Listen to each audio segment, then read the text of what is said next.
Oke, baik teman-teman semuanya. Tahu nggak teman-teman, Deddy Sitorus mau nyusul Hasto ke penjara.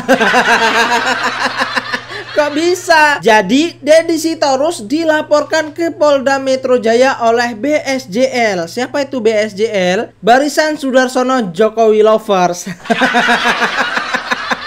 Kasus apa bang? Jadi kasus dugaan mengenai Deddy Sitorus yang mengatakan bahwa ada utusan dari Pak Joko Widodo bertemu dengan PDIP ya, meminta agar Hasto mundur dari sekjen PDIP dan meminta Pak Jokowi jangan dipecat dari keanggotaan partai PDIP ya. Kemudian akan ada 9 anggota partai PDIP yang menjadi target kepolisian dan KPK. Jadi BSJL ini meminta ya atas tuduhan-tuduhan yang dilayangkan oleh Deddy Sitorus ini untuk membuktikan siapa namanya. Tapi sampai saat ini ya Deddy Sitorus dan kawan-kawannya belum menyebutkan siapa utusan tersebut. Nah, ini yang dilaporkan oleh Barisan Sudarsono Jokowi Lovers. Teman-teman masih ingat Sudarsono? Iya, yang dipecat sama Hasto dari anggota PDIP. Lanjutkan Mas Sudarsono ya, kita dukung rakyat Indonesia, Jokowi Lovers mendukung Pak Sudarsono sepenuhnya. Biar apa? Biar Deddy Sitorus nyusul Hasto ke penjara. Sudah seharusnya ini ada yang berani untuk melaporkan ya elit-elit partai PDIP yang sewenang-wenangnya yang selalu memfitnah dan menyebarkan hoax kepada Pak Joko Widodo. Sampai saat ini faktanya tuduhan-tuduhan yang dilayangkan oleh elit-elit partai PDIP ya seperti Deddy Sitorus, Adiana Pitupulu dan Hasto Kristianto belum terbukti sampai saat ini ya. Seperti Parcok ya, kemudian dinasti politik, kemudian cawe-cawe dan lain sebagainya. Sampai saat ini ada yang terbukti nggak tuduhan-tuduhan Deddy Sitorus, Adiana Pitupulu, Hasto Kristianto? Nggak ada kan? Memang benar-benar harus ada yang berani untuk menindaklanjuti orang-orang seperti Deddy Sitorus, Adiana Pitupulu, Hasto Kristianto. Kalau Hasto Kristianto udah nggak usah dilaporin, sudah masuk penjara. Ditambah lagi kemarin Hasto di dalam persidangan membacakan eksepsi ya, meminta dirinya agar dibebaskan dan meminta pindah penjara. Kemudian mengaku-ngaku dirinya diancam untuk dijadikan tersangka. Tambah ngaco lagi Hasto ya. Mana bisa kamu dibebaskan ya, sudah proses dalam persidangan. Apalagi ini minta pindah penjara. Minta pindah penjara kemana ya? Mau yang lebih ekstrim atau yang lebih enak penjaranya? Hasto, saat ini kamu bukan lagi sekjen, sudah tidak bisa lagi ngatur-ngatur. Lupa diri ya, saat ini kamu jadi terdakwa ya, sedang dituntut di pengadilan, bukan jadi sekjen. Nah, ini akan dikupas tuntas oleh Opung Parbelak teman-teman ya. Seperti biasa kita saksikan videonya sampai selesai biar teman-teman tidak gagal paham. Oke? Satu lagi relawan Joko Widodo yang melaporkan Deddy Sitorus ke Polda Metro Jaya. Gimana? Sudah terwakilkan?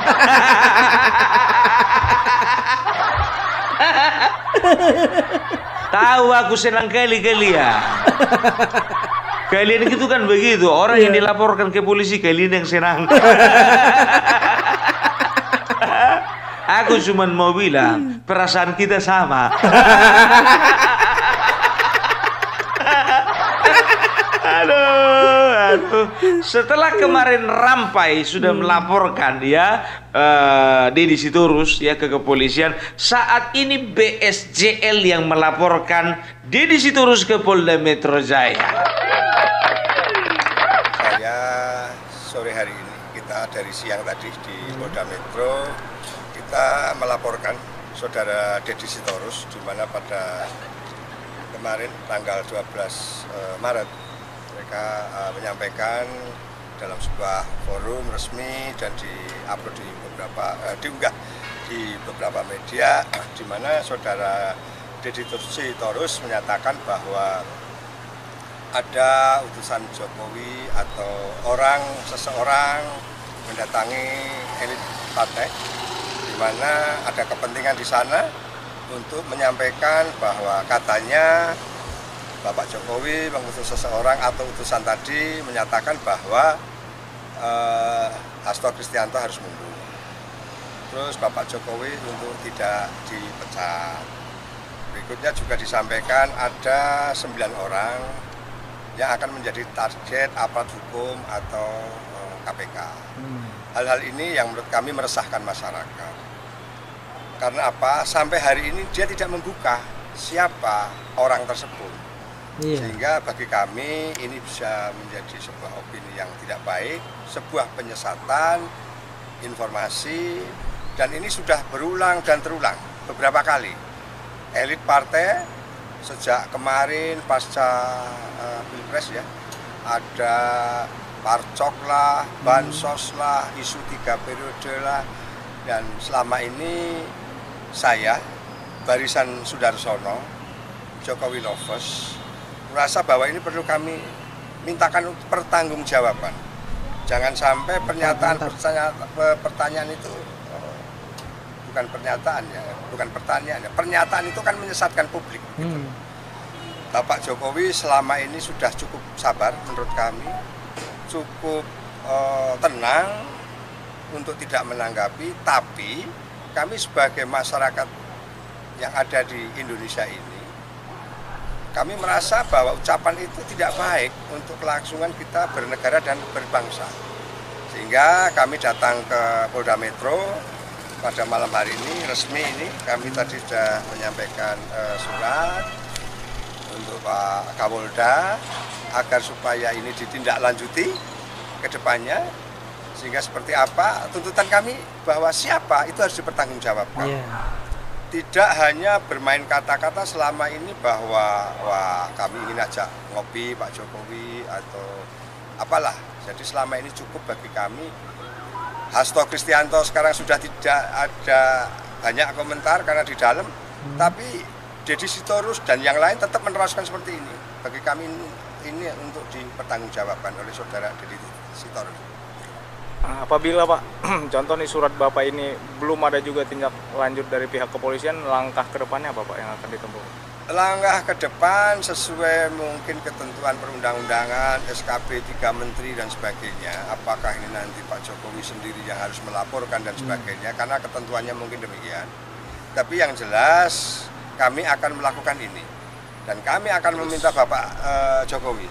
Artinya yang kami sampaikan juga mewakili elemen masyarakat. Banyak masyarakat yang ingin hidup tenang, para penyebar hoax yang selama ini dengan enak sendiri ini ya ke depan mohon untuk bisa dipertanggungjawabkan.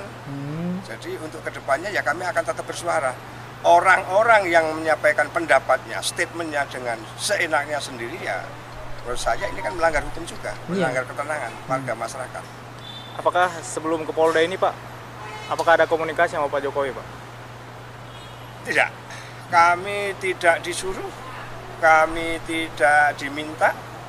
Jadi, tapi kami memang mengatasnamakan bahwa kami, kelompok kami atau barisan ini atau warga masyarakat ini tergabung dalam sebuah wadah Barisan Sudarsono Jokowi Lovers. Saya sendiri Sudarsono yang malam ini dengan salah satu pendukung kami, Pak Roni, tapi kami punya sekitar 600 orang yang tersebar di dalam dan luar negeri mendorong kami untuk melakukan langkah-langkah hukum. Jadi ada semua bisa kami pertanggungjawabkan, warga negara itu siapa bisa kami pertanggungjawabkan. Mereka meminta untuk aparat penegak hukum, orang-orang yang seenaknya sendiri berstatement di media seperti itu kan meresahkan. Negara juga butuh tenang. Oke Pak. Rakyat juga butuh ketenangan. Oke Pak. Oke, terima kasih Bapak. Apa itu Bung BSJL? BSJL itu adalah Barisan Sudarsono Jokowi Lovers. Barisan sakit hati juga ya Bung.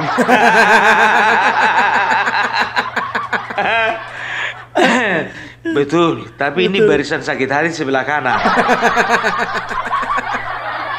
Kalau Rocky Gerung, Refli Harun, Said Didi itu barisan sakit hati sebelah kiri. Ray Rangkuti Roy Suryo. Sebelah kiri. Itu barisan sakit hati sebelah kiri, sisi negatif. Kalau yang ini barisan sakit hati yang sisi positif. Bukan sakit hati dia gara-gara dipecat PDIP, bukan. Kalau itu nggak ada masalah, no problem. Nggak ada masalah ya. Tapi dia sakit hati ya karena Bapak Jokowi sudah dihianati, sudah difitnah, sudah dibully, sudah dituding ini dan itu. Makanya barisan Sudarsono Jokowi Lover hadir di tengah-tengah bangsa Indonesia. Luar biasa. Iklan kau, Bung. Bukan iklan. Kita harus tahu seluk-beluknya orang yang melaporkan, kan begitu. Bisa aja aku melaporkan, tapi kan nggak kuat karena apa? Personal. Kalau ini barisan, wah. Banyak masalahnya. Karena kalian tengok orang baris cuma sendiri. Pasti rame. Namanya barisan, kan begitu ya, supaya lebih kuat lagi ya, dan juga bisa ditanggapi secara cepat oleh pihak kepolisian. Kalau Bung Parbelak sendiri contohnya melaporkan, sakit hati aku Bapak Jokowi dituding ini dan itu ya kan, tapi cuman mau dibilang sendirian. Nggak mungkin juga aku bikin barisan, ya barisan Opung Parbelak Jokowi Lover. Gak usah lah, biar aja beliau yang bikin barisan. Kalau aku cukup lihat di belakang meja aja. Iya. Ya, jadi Bapak Sudarsono, kalian masih ingat Bapak Sudarsono kan? Yang kemarin ngancam Guntur Romli sumpah pocong. Yang sampai sekarang nggak ditanggapi. Yang kemarin itu waktu Hasto ditetapkan jadi tersangka, beliau sujud syukur di depan gedung KPK. Ya, udah ingat. Ya, kalau urusan dipecat dari PDIP, dipecat Hasto, beliau itu nggak ada masalah. Karena apa? Dia pun juga saat ini bersyukur karena sudah keluar dari kapal yang tenggelam.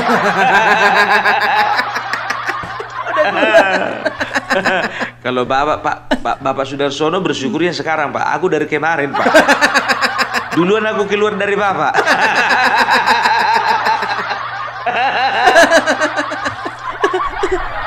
Tapi lebihnya Bapak sujud syukur, kalau aku enggak, Pak. Beda. Itulah tandanya kalau Bapak ini memang betul-betul mengakui bahwasanya Hasto ditetapkan jadi tersangka itu adalah doa dari seluruh umat yang ada di Indonesia. Jadi Bapak Sudarsono ini mewakili kita semua. Aduh, jadi apa itu BSJL? Sedikit tentang BSJL. BSJL itu adalah Barisan Sudarsono Jokowi Lovers anti hoax, yang mengcounter setiap berita-berita hoax, apalagi yang disebarkan oleh RT 16. Jadi Barisan Sudarsono Jokowi Lovers ini sudah ada di banyak tempat di berbagai provinsi di Indonesia. Bayangkan kalian nggak nyampe 2 bulan dipecat udah bikin barisan dia. Udah banyak. Dan tahu nggak kalian, pengikutnya banyak. Banyak, ya kan? Karena apa? Karena ini berangkat dari kesadaran bahwasanya Joko Widodo adalah presiden terbaik yang tidak layak untuk dibenci, tidak layak untuk diserang, dan tidak layak untuk difitnah. Betul. Jadi Barisan Sudarsono ini ada di Pulau Jawa, ada Sumatera, ada Sulawesi, ada Pulau Kalimantan, dan ada Pulau Papua. Dan juga tahu nggak kalian, ada di luar negeri. Luar biasa ya. Ada di Amerika, ada di Belanda, ada. Dari mana Opung tahu? Tahu lah. Informasi bro, A1. Aku ini bukan bocor halus. Bukan bocor halus. Selalu mengatakan informasi A1. Selalu mengatakan menurut saya informasi A1 yang saya dapatkan. Kebanyakan A1 padahal A4. Makanya dikirimi ke kepala babi. Berita bohong pun dibilang A1. A4 ternyata. Tapi kalau Opung Parabelak ini nggak berita bohong, ini betul ya. Ya kan. Jadi Bapak Sudarsono ini ya bisa dikatakan adalah salah satu pejuang Bapak Jokowi saat ini ya. Enggak, kalian tengok beberapa kali dia foto-foto sama Bapak Jokowi. Itu menunjukkan apa? Bahwasanya memang benar barisan Sudarsono Jokowi Lovers ini memang bergerak untuk Bapak Jokowi. Kecuali kalau dibilang BSJL barisan Sudarsono Jokowi Lovers tapi foto-foto sama Anies Baswedan, itu udah lari itu. Kok bisa sama Anies? Jadi kita lihat aja perkembangannya bagaimana ya. Mudah-mudahan laporan ini ditanggapi dan diproses. Kalau laporan diterima, semua laporan diterima. Masalahnya banyak yang nggak diproses, itu aja ya kan. Kan begitu ya, tapi mudah-mudahan ini bisa ditanggapi dengan serius. Itu dia. Mari kita kembali ke pokok bahasan kita masalah si Hasto. Manusia yang paling membosankan tapi menarik untuk dibahas.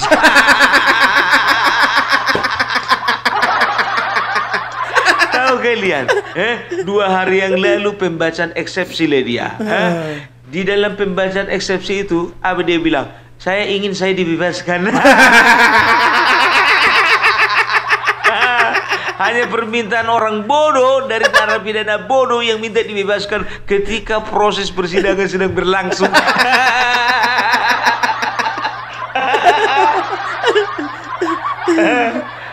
Contoh ada pembunuh ya kan, udah jelas-jelas dia itu pembunuh berencana kan begitu. Pak, kalau bisa aku dibebaskan aja lah. Kenapa kau harus dibebaskan? Aku ada sakit asam lambung, Pak. Aku takutnya nanti kalau misalnya di penjara gak ada yang merawat.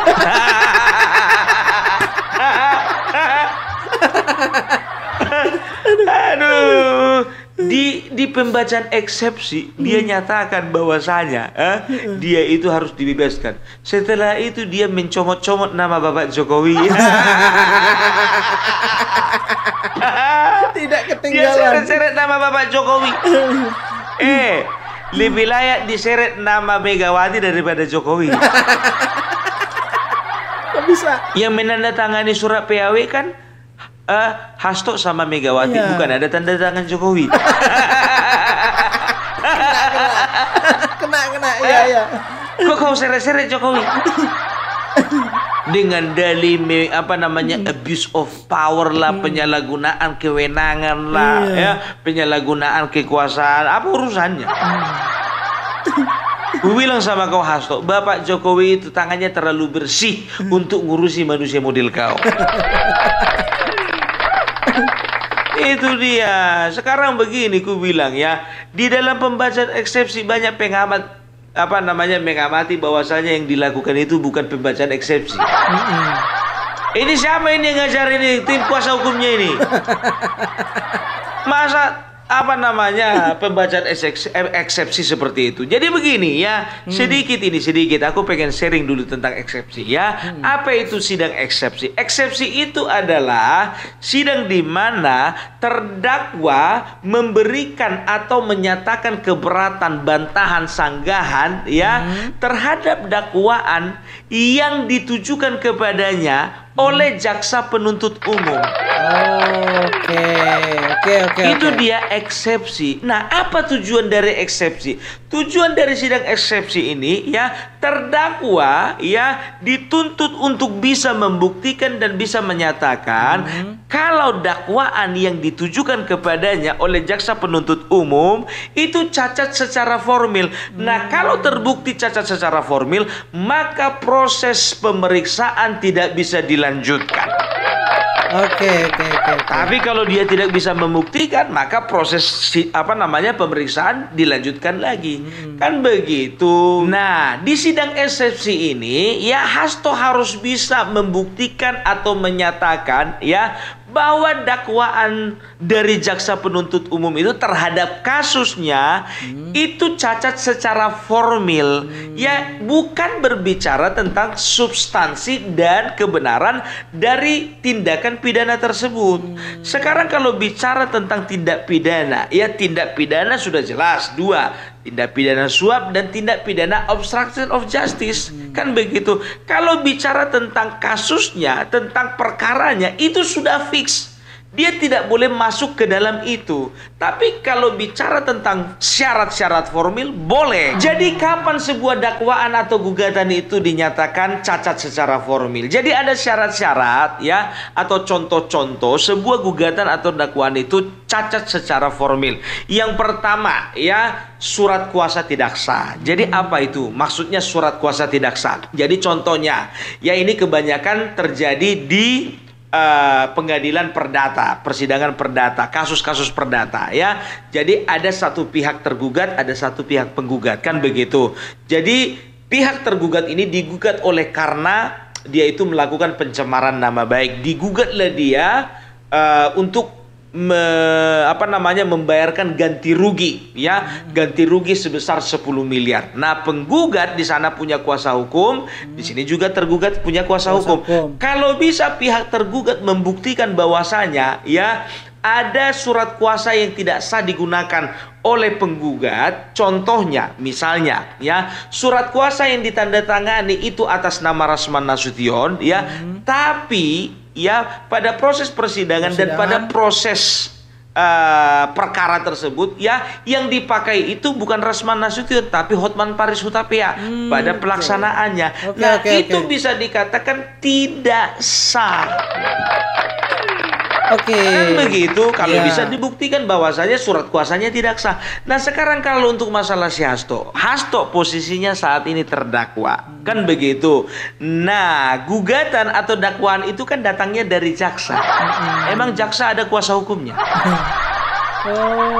Nah sekarang kita masuk yang kedua ya, syarat sebuah dakwaan cacat formil adalah ya ketika gugatan atau dakwaan tersebut tidak memiliki dasar hukum. Nah tindak pidananya Hasto, penyuapan, ada dasar hukumnya. Ada. Obstruction of justice ada dasar hukumnya. Jadi untuk yang kedua ini tidak bisa dibuktikan, gugur. Percuma dong. Kan begitu. Eksepsi. Nah yang ketiga itu ada error ya, ada error in persona. Artinya apa? Ada ketidaksesuaian identitas, kan begitu. Nah misalnya ya, ini terdakwa atas nama Hasto Kristianto, kan begitu. Yang dihadirkan orangnya bernama Hasto Kristianti. Walaupun satu huruf ya, itu bisa menggagalkan sebuah proses persidangan. Proses pemeriksaan, ya. Nah sekarang namanya adalah Hasto Kristianto, kan begitu. Di KTP juga Hasto Kristianto. Yang melakukan tindakan pidana juga Hasto Kristianto. Yang disidangkan yang dihadirkan di persidangan juga Hasto Kristianto. Kecuali kalau dia kemarin sempat ganti nama ke ke Pengadilan Negeri menjadi Hasto Kristianti. Ya, itu mungkin beda ceritanya. Ya. Tapi ini kan nggak bisa juga. Ini kan proses sedang berjalan. Kalau kau mau ganti namamu menjadi Hasto Kristianti, nanti aja lah. Begitu kau keluar dari penjara, kau ganti namamu. Cantik juga nama itu ya, Hasto Kristianti.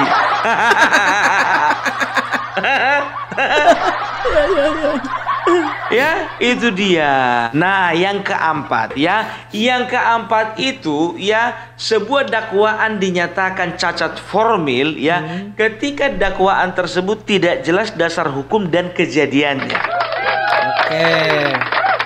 Kan begitu ya, maksudnya apa? Kalau dasar hukumnya tadi sudah jelas ya kan. Kalau kejadiannya ya, misalnya ya ada kejadian yang dituduhkan kepadanya, ya kejadian oleh penuntut umum, ya kejadiannya begini. Ternyata fakta di lapangan kejadiannya itu berbeda. Tapi bagaimana tim kuasa hukumnya itu bisa membuktikan atau tidak bahwasanya kejadian ketika terjadinya tindakan pidana tersebut tidak sesuai dengan apa yang dituduhkan oleh jaksa penuntut umum. Kan begitu. Nah, jaksa penuntut umum ya di dalam melakukan proses ya itu mereka kan berdasarkan bukti di lapangan, fakta di lapangan, berdasarkan saksi-saksi. Apa bisa tim kuasa hukum Hasto itu membantahnya? Benar.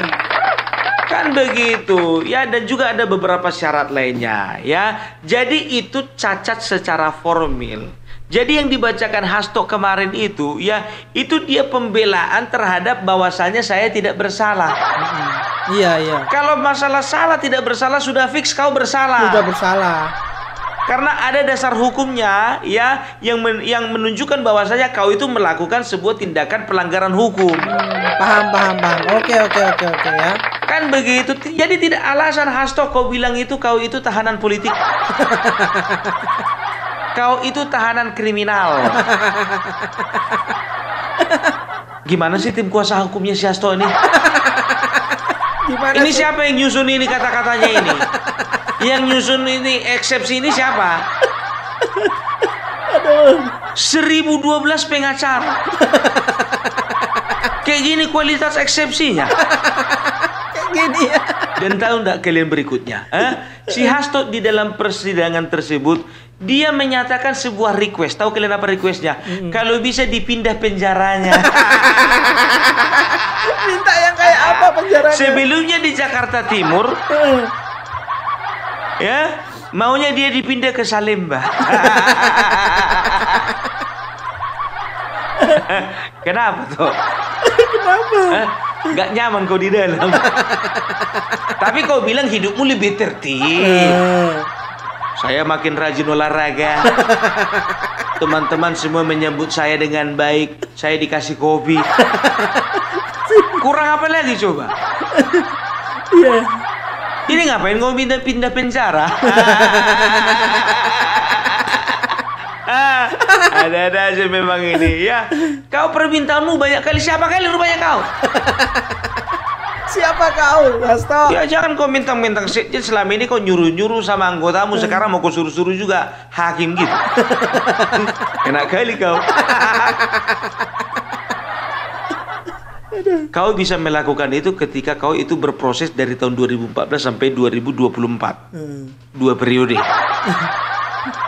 Iya. Kalau 2 periode kemarin aman lah kau. Ini 2025 bro. Nggak ada backinganmu lagi, nggak ada. Nggak ada backingan. Mau minta pindah penjara? Lebih bagus kau sekalian aja Pak, minta tolonglah di penjaraku itu kalau bisa dibikin treadmill. Supaya hidupku tuh Pak lebih tertib dan lebih sehat lagi.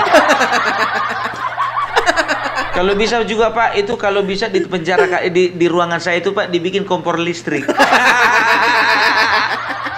Jadi kalau saya lapar Pak, kalau misalnya saya lapar itu bisa Pak langsung masak. Kalau bisa Pak berikut mie instan Pak, mie instan. Dan juga bumbu nasi goreng. Setelah itu minta lagi AC. Pak kalau bisa juga di ruangan saya itu dibikin AC lah Pak, terus ditutup kaca lah. Aduh. Kalau bisa yang 2 PK ya Pak. Soalnya kalau 1 PK Pak nggak cukup itu Pak. Nggak biasa aku panas. Setelah itu minta tolong dulu Pak. Kalau bisa di dalam ruanganku itu dikasih bathtub. Hobi saya Pak. Hobi saya itu baca buku sambil mandi-mandi di bathtub Pak. Kalau bisa itu dipenuhi juga Pak. Setelah itu Pak wifi.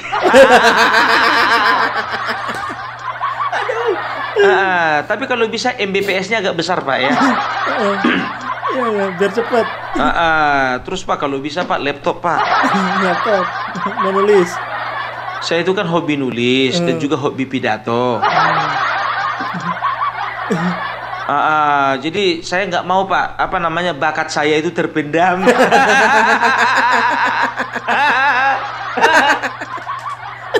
Dan kalau bisa juga Pak, kalau bisa ya Pak, saya minta tolong Pak, ada spanduk, tolong Bapak cetakan spanduk. Tulisannya Pak Satyam Eva Jayati. Karena itu adalah nilai dalam hidup saya Pak. Kalau bisa ukuran spanduknya 1 kali 3 meter ya Pak. Disesuaikan dengan kamar gitu Pak, biar lebih lebih artistik. Dan kalau bisa warna spanduknya itu merah Pak. Banyak kali permintaanmu Tok. Banyak kali permintaanmu. Tok, maaf Tok. Maaf, ini 2025, bukan 2019.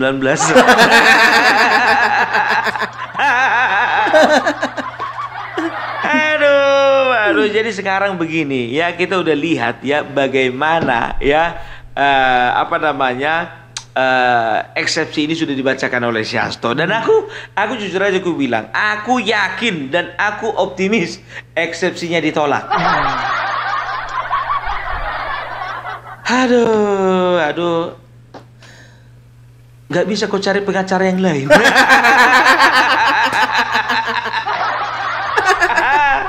Pengacaramu itu kurang berbobot itu.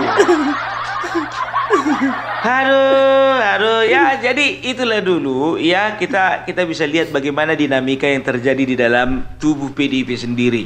Yang satu lagi eksepsi, yang satu lagi dilapor polisi. Kita lihat aja bagaimana kelanjutannya ya. Dan kita lihat besok ya kan, Puan Maharani akan buka bareng bersama dengan Bapak Jokowi lagi atau enggak.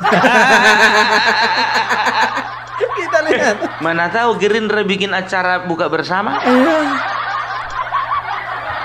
Diundang lagi Ibu Puan Maharani dan Bapak Joko Widodo. Waktu Nasdem kemarin dibilang kan, waktu acara, lo saya nggak tahu lo Bapak Jokowi hadir. Kata Ibu Puan, kan begitu. Begitu juga di Gerindra contohnya, kalau bikin acara buka bersama, datang situ Bu Puan, datang juga Bapak Jokowi. Nah, begitu diwawancara Ibu Puan Maharani, saya nggak tahu loh Bapak Jokowi datang. Buka bersama lagi di Demokrat, diundang lagi Puan, diundang lagi Jokowi. Bilang lagi Bu Puan, ya kan, saya nggak tahu loh Bapak Jokowi diundang. Yakin kalian Puan Maharani nggak tahu kalau Bapak Jokowi diundang? Mana mungkin? Pasti tahu lah.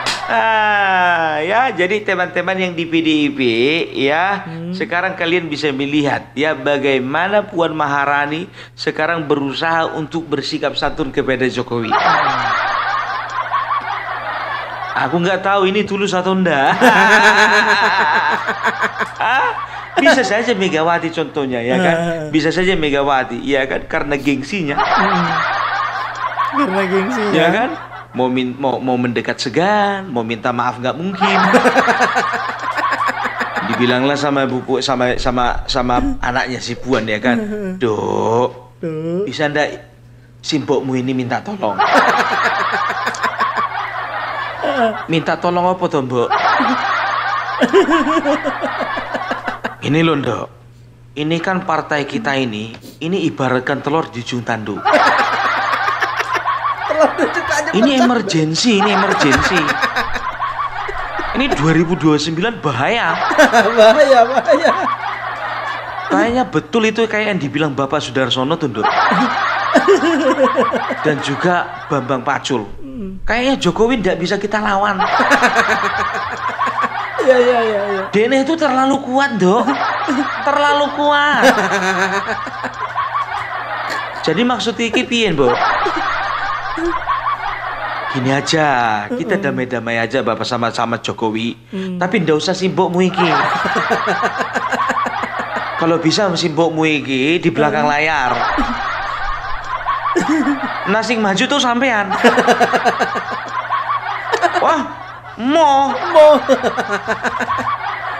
Kan selama ini kan yang bikin kesalahan Simbok. Lu yang minta maaf kok aku disuruh minta maaf. Kamu ini anak loh. Aku iki simbokmu, orang tuamu. Kowe ngelawan kowe. Wani karo aku. Nanti ndak tak tunjuk jadi ketuamu piye? Ayo, piye? Yo wes lah mbok, yo wes. Mbok iki aku lagi. Pas lagi kemarin pas lagi enak-enaknya Hasto, iya. Pas lagi enak-enaknya, pas lagi bagus-bagusnya Hasto. Saiki Hasto gak ono. Giliran partai udah di pinggir jurang, saya maju. Apa itu ndak adil? Orang tua macam apa? Lebih sayang sama sekjennya daripada anaknya. Ya wes, besok buka bersama dulu Nasdem. Saya datang. Ya begitu baru namanya anak baik. Iku arane apik. Terjadilah perjumpaan itu di kantor Nasdem. Dibaik-baikin lah ya supaya apalagi kongres Wak. Pengalaman Golkar, Demokrat, PKB sempak mau diobo-obo. Kalau udah menjelang kongres begini orang itu. Ya kan? Itu dia. Jadi itulah dulu dari Opung Parbella ya. Ya. Jadi mudah-mudahan di Sitorus kau tenang di sana ya. Mana tahu kau dijemput, siapkan kian lah pakaianmu di koper. Ya. Itu dia ya. Untuk Hasto jangan banyak kali permintaanmu. Salam Parbella, salam NKRI harga mati. Oke, itu tadi ya teman-teman ya, semoga ini Bang Deddy kedepannya ya nyusul seperti Hasto. Dan Hasto jangan kebanyakan minta request ya. Sudahlah, nikmatin aja yang ada di dalam penjara. Ada-ada aja ya ini orang-orang PDIP ya. Oke, bagaimana menurut kalian ya? Silahkan tulis di kolom komentar. Terima kasih. Wassalamualaikum warahmatullahi wabarakatuh.